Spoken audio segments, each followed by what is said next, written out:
So Mike Walters is the chairman pro-tem of the Madison County Board, and he currently has a lobbying contract with Madison County Transit, MCT, and is getting paid $5,000 a month. Now, you may have seen these buses, the MCT buses, and this is also the ACT runabout.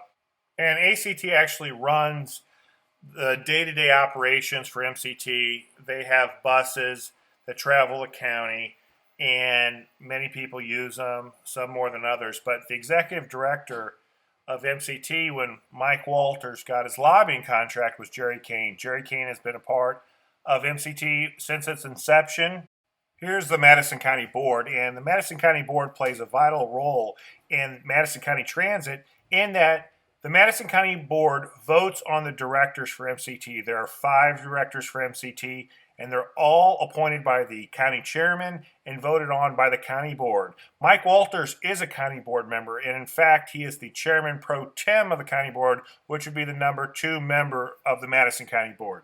And when I heard that Mike Walters had this position as a lobbyist for MCT, I informed county board members and the county chairman. Rob Dorman as well, and that didn't make us popular with powerful individuals like Mike Walters. Mike Walters was given his lobbying contract while Tom Gibbons, the former state's attorney in Madison County, was the legal counsel for MCT.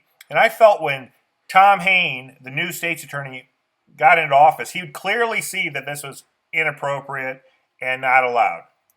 Just a few weeks into Haine's new tenure as state's attorney, he signed a document giving Walters a raise and $5,000 a month to lobby MCT.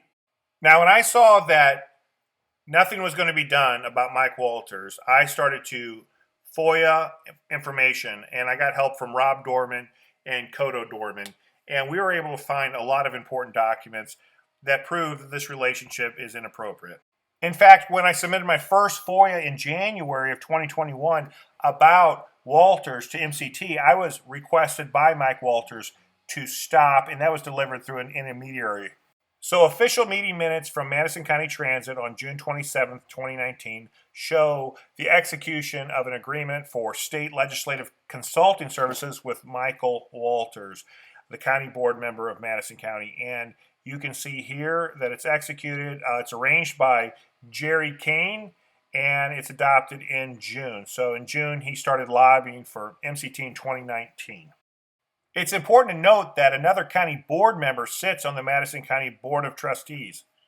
County board member Chris Guy sits on the Madison County Transit Board, and here he is signing a check to Mike Walters for $5,000. So the interesting thing is you have a county board member voting to pay another county board member and a county board member signing the check to that county board member. Now, my question to everyone watching this is, does anyone care?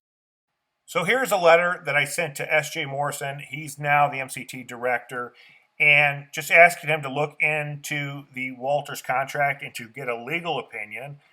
And I also sent one to the state's attorney highlighting the issues. I definitely CC'd Chairman Kurt Prenzler, as well as John Kraft of the Edgar County Watchdogs and others. So some people might ask themselves, why does it matter that a sitting county board member have a lobbying contract at Madison County Transit? That sounds okay to me. Well, there's a conflict of interest. Not only does the county board member have to vote on the directors for MCT, and those folks hire Mike Walters, but this situation here highlights a conflict. So what we have is some property that Madison County owns near the Plum Street property, one of the most sought-after properties in the county. And Jerry Haine is asking Mike Walters to try to get that property for MCT from the county. So MCT wanted 1.55 acres from Madison County, across from about 15 acres of Madison County property that's very valuable near Deerbergs. It's in the intersection of Plum Street and Governor's Parkway.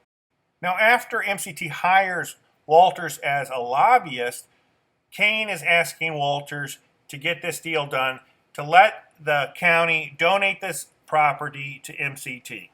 And in fact, it does get done. It gets done about a month or so after MCT hires Mike Walters as a lobbyist. And here you see the county donating that property to MCT, and Mike Walters voted on that transfer of property. It's 1.55 acres. Now, clearly, this is not allowed. And in fact, the Madison County Transit adopted an ethics ordinance in 1991 prohibiting the interest of a county board member in dealings with MCT. Clearly, this was seen as a problem, and clearly it's a conflict of interest. It's not only covered in this ethics ordinance, it's also covered in Illinois state law. MCT deals with a lot of federal money, and here is adoption of a formal ethics policy by MCT for the Federal Transportation Agency, and we're also going to see that they have to do the same thing with the Illinois Department of Transportation. So going back to the earlier question, does anyone care? Well, we've submitted FOIAs, we've written letters to elected officials, and we've also FOIA'd for documents. And the good news is that I think someone is listening. S.J. Morrison, the executive director at MCT, seems to be listening. And right now, it seems they're not paying Mike Walters anymore. And that just stopped maybe in May. They stopped paying him, and I guess they're looking into this. But we don't know because there's not a lot of transparency on this issue. Now, I applaud the stopping of payments to Walters, but I think we need to go further and rescind his contract. And then it certainly needs to be looked at, what are we going to do with the $80,000 he's already accumulated of public funds? And how did a county board member get a lucrative lobbying job at MCT in the first place? And we've also FOIA'd for documents showing what Mike Walters actually did for that $5,000. And as you can imagine, very little, if not anything at all. So while we wait for more public information from MCT telling the public what happened to this contract, is it just suspended, or is it going to be rescinded, or anything, we still got to think, how did this happen? How did State's Attorney Tom Haine sign and approve this deal, giving him $5,000 a month? And we also need to look at where else Mike Walters is at.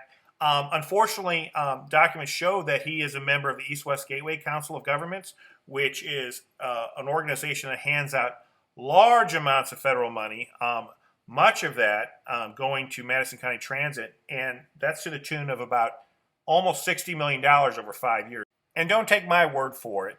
Look at East-West Gateway's own documents. It involves millions of dollars, and the upcoming Transportation Improvement Plan for the next 5 years is about $60 million for Madison County Transit.